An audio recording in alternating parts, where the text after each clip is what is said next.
He escaped a death camp at night and knocked on a stranger's door, only to learn the name on his papers belonged to a man staring back at him. In the next minutes, see who hit Witold Pilecki, why that name almost got them all killed, and how they wrote the first clean account of a place the world refused to believe exists, the Auschwitz. April 26, 1943. Midnight shift at a bakery inside Auschwitz. Pilecki loads bread onto carts with two other prisoners, Jan and Edward. They've planned this for weeks. The guards think they are working, but they're cutting wire. Cold air hits Pilecki's lungs as they sprint toward the fence. Behind them, searchlights sweep the compound. A shot cracks past his ear, close enough to burn, but they don't stop. Under his shirt, stolen documents with a dead man's name, Tomasz Serafiński. They are running east into the Polish night. There's a complete network to help prisoners escape. A priest in Alaveria feeds them, villages near Tynik point them towards Bochnia. Each person whispers the next safe name, the next village, the next two. Pilecki's boot slap wet ground between potato fields. They move only at night, sleep in barns, trust strangers with their lives every 12 hours. The Home Army, Poland's underground resistance, has routes everywhere. Each contact knows one piece of the puzzle. None of them know the whole map.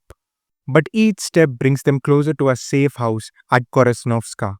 The manor house sits quiet under oak trees. Smoke rises from the chimney.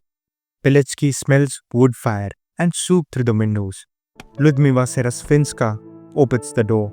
Her eyes are quick, scanning the lane behind them before she lets them in. Her husband, Tomasz, asks careful questions. They are Home Army contacts, trained to hide escaped prisoners. Pilecki gives his cover name, Tomasz Serafiński. The man across from him freezes. "I am Tomasz Serafiński," he says. The room goes dead silent. If anyone says that name at the door, the house becomes a prison.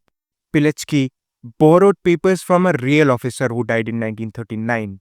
He never knew the man had family. Now his wife and brother are staring at a man who wore his dead brother's identity into their home. They could turn him out.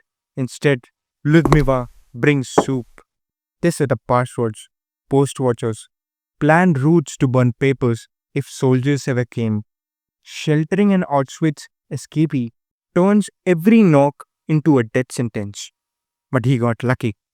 Pilecki's hands shake as he writes. Page after page, block numbers, daily schedules, methods of murder. The gas chambers work like this. The crematoriums burn this many bodies. The rail cars arrive on this schedule. He writes in code, replaces names with numbers, turns locations into grid squares. The Home Army will encrypt it further before sending copies to London. No one believes camps like this exist. His report will be the first clean account from inside. 3 months pass. Pilecki sleeps under loose floorboards where his papers hide. Ludmila stands watch in doorways. When boots sound on the lane, conversations stop mid-word. Jan and Edward, who came along with Pilecki, hide at nearby farms. They are all regaining strength, planning the next move toward Warsaw. The reports climb the chain. Home Army headquarters, government in exile, Allied intelligence. Each copy carries the same message. This is real. Auschwitz is real. By Christmas 1943, the Gestapo will close in. Arrests will follow. But tonight, Pilecki places his report in a courier's hands. And the truth about Auschwitz starts his journey to the world. Subscribe for the next part.